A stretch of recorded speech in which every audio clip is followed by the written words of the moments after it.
നമസ്കാരം, ഐറാസ് പാരഡൈസിലേക്ക് എല്ലാവർക്കും സ്വാഗതം. ഞാൻ ഡോക്ടർ അയോണ അർജുൻ.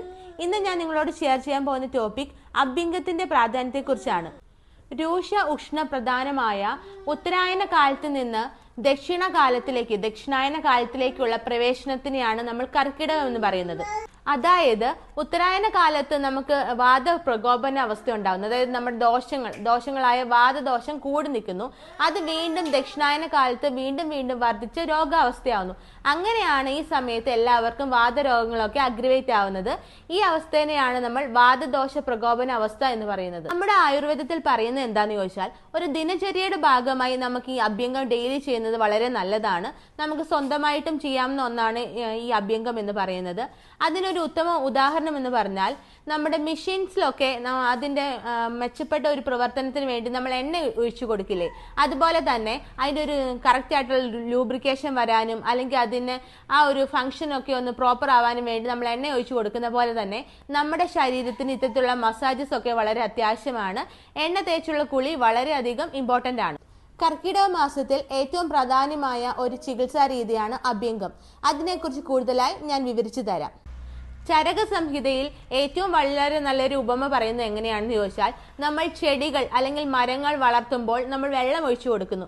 അതുപോലെ നമ്മുടെ ശരീരത്തിന് ആവശ്യമായിട്ടുള്ള എണ്ണ കൊടുക്കുന്നത് വഴി അവ നമ്മുടെ അവയവങ്ങളുടെ പ്രോപ്പർ ഫംഗ്ഷനും നമ്മുടെ യൗവനം നിലനിർത്താനും നമ്മുടെ ആരോഗ്യമുള്ള ഒരു ശരീരത്തിനൊക്കെ സഹായിക്കുന്നു. ഇതാണ് ആയുർവേദത്തിലെ ഉപമ. ഇനി എല്ലാവർക്കും ഉള്ളൊരു സംശയമാണ്, എല്ലാവർക്കും ഈ അഭ്യംഗം ചെയ്യാൻ പാടുണ്ടോ എന്ന്. എല്ലാവർക്കും ഒരു കാരണവശാലും ഈ അഭ്യംഗം ചെയ്യാൻ പാടില്ല. പാടില്ലാത്തവർ ആരൊക്കെയാണെന്ന് ചോദിച്ചാൽ, കഫരോഗങ്ങൾ കൂടി നിൽക്കുന്ന, അതായത് നിങ്ങൾക്ക് ആസ്മ അല്ലെങ്കിൽ എന്തെങ്കിലും ചുമ, നിങ്ങൾക്ക് കഫം കെട്ടി നിന്നിട്ടുള്ള ചുമ, പനി, അങ്ങനെയുള്ളവർക്കൊന്നും ഈ അഭ്യംഗം ചെയ്യാൻ പാടുള്ളതല്ല. അതുപോലെ നിങ്ങൾക്ക് ഹൃദയരോഗങ്ങൾ മൂലം നിങ്ങൾ എന്തെങ്കിലും ടാബ്ലറ്റ്സ് ഒക്കെ കഴിക്കുന്നവരാണെങ്കിൽ നിങ്ങൾക്ക് ഈ അഭ്യംഗം ഒരിക്കലും റെക്കമെൻഡ് ചെയ്യാൻ പറ്റില്ല. അതുപോലെ പ്രഗ്നൻസി സ്റ്റേജിൽ നിങ്ങൾക്ക് കഴിയില്ല. 8ാം മാസം മുതൽ ഏതെങ്കിലും വിശേഷപ്പെട്ട എണ്ണകൾ ഉപയോഗിച്ച് നിങ്ങൾക്ക് നോർമൽ മസാജ് ചെയ്യാം. ഒരിക്കലും അഭ്യംഗം നിങ്ങൾക്ക് നല്ലതല്ല. അതുപോലെ നിങ്ങളുടെ ശരീരത്തിൽ എന്തെങ്കിലും തരത്തിലുള്ള നീർക്കെട്ട്, ഇൻഫ്ലമേഷൻസ് ഉണ്ടെങ്കിൽ അതിന്റെ കാരണം മനസ്സിലാക്കാതെ അല്ലെങ്കിൽ എന്തുകൊണ്ടാണ് ഇങ്ങനെ നീർക്കെട്ട് വരുന്നത് എന്ന് കാരണം മനസ്സിലാക്കാതെ നിങ്ങൾ ഒരിക്കലും അഭ്യംഗം എടുക്കാൻ പാടില്ല. കാരണം എന്താണെന്ന് ചോദിച്ചാൽ, ഇൻഫ്ലമേഷൻ പല രോഗങ്ങളുടെ ഒരു സിംറ്റം ആയിട്ട് വരാൻ ചാൻസസ് ഉണ്ട്. അപ്പൊ ആ രോഗം എന്താണെന്ന് ആദ്യം നിങ്ങൾ മനസ്സിലാക്കുക. അതിനുശേഷം മാത്രമേ നിങ്ങൾ അഭ്യംഗം എടുക്കാൻ പാടുള്ളൂ. ഇനി പലർക്കുമുള്ള വേറൊരു ഡൗട്ടാണ്, ഈ അഭ്യംഗം എപ്പോഴാണ് ചെയ്യേണ്ടത് എന്നതാണ്. നിങ്ങൾ ഈ അഭ്യംഗം ചെയ്യുന്നതിന് മുന്നേ നിങ്ങളുടെ പ്രീവിയസ് കഴിച്ചിരിക്കുന്ന എന്ത് ഭക്ഷണമാണെങ്കിലും അത് പൂർണ്ണമായിട്ടും ദഹിച്ചതിന് ശേഷം മാത്രമേ അഭ്യംഗം ചെയ്യാൻ പാടുള്ളൂ. ഒരിക്കലും നിങ്ങൾ ഫുഡ് കഴിച്ചതിന് ഉടനെ തന്നെയോ അല്ലെങ്കിൽ വയറ് ഫുള്ളായിട്ടിരിക്കുന്ന സമയത്തൊന്നും പോയി അഭ്യംഗം ചെയ്യാൻ പാടുള്ളതല്ല.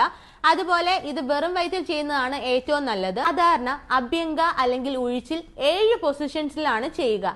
ഇനി ഈ അഭ്യംഗം ചെയ്യുന്നത് കൊണ്ട് നമ്മുടെ ശരീരത്തിനുണ്ടാവുന്ന ബെനിഫിറ്റ്സ് എന്താണെന്ന് നമുക്ക് നോക്കാം. ഇനി നമുക്ക് ഇതിന് ഏറ്റവും ഉത്തമമായിട്ടുള്ള ഒരു ബെനിഫിറ്റ് എന്ന് പറയുന്നത്, നമ്മുടെ ശാരീരികവും മാനസികമായിട്ടുള്ള ഉന്മേഷം നമുക്ക് കൈവരുന്നു. നമ്മുടെ ബ്ലഡ് സർക്കുലേഷൻ കൂട്ടുന്നു. നമുക്ക് സ്ട്രെസ്, ആൻസൈറ്റി തുടങ്ങിയ വിഷയങ്ങളെല്ലാം കുറയ്ക്കുന്നു. നമ്മുടെ യൗവനം നിലനിർത്തുന്നു. കണ്ണുകളുടെ ആരോഗ്യം നിലനിർത്തുന്നു. ചർമ്മത്തിനുള്ള ആരോഗ്യം നിലനിർത്തുന്നു.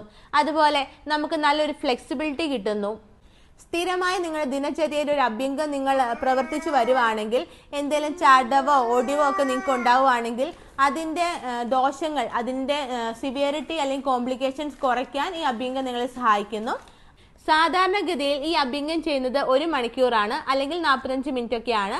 അപ്പോൾ ഈ ചെയ്തതിന് ശേഷം ഈ എണ്ണ നമ്മൾ ഒന്നെങ്കിൽ ടവൽ വെച്ച് നന്നായിട്ട് വൃത്തിയാക്കുക, അല്ലെങ്കിൽ ടിഷ്യൂ പേപ്പർ ഒക്കെ ഒഴിച്ച് നന്നായിട്ട് വൃത്തിയാക്കിയതിന് ശേഷം വേണം നിങ്ങൾ വീട്ടിൽ പോയി കുളിക്കുമ്പോൾ ചെറു ചൂടുവെള്ളത്തിൽ കുളിക്കാൻ ശ്രമിക്കണം. അതുപോലെ കുളിക്കുമ്പോൾ സോപ്പൊന്നും ഉപയോഗിക്കാണ്ട് ചെറുപയർ പൊടിയോ ഇഞ്ചിയോ ഒക്കെ യൂസ് ചെയ്തിട്ട് കുളിക്കുവാണെങ്കിൽ അത് കൂടുതൽ ഉത്തമമാണ്. ജോയിന്റ്സിലൊക്കെ നമ്മൾ അഭ്യംഗം ചെയ്യുമ്പോൾ ഒരു സർക്കുലർ മോഷനിൽ വേണം ജോയിന്റ്സിലൊക്കെ അഭ്യംഗം ചെയ്യാൻ. അപ്പൊ അതിനു മുന്നേ തന്നെ വേറൊരാളാണ് നിങ്ങൾക്ക് അഭ്യംഗം ചെയ്യാൻ സഹായിക്കുന്നതെങ്കിൽ നല്ല ഹെഡ് മസാജ് ഒക്കെ ചെയ്ത് സ്റ്റാർട്ട് ചെയ്യാൻ നോക്കുക. ചെയ്ത വീഡിയോ നിങ്ങൾക്ക് ഉപകാരപ്രദമായി കാണുമെന്ന് വിശ്വസിക്കുന്നു. വീണ്ടും നല്ല നല്ല വീഡിയോസ് ആയിട്ട് വരുന്നതായിരിക്കും.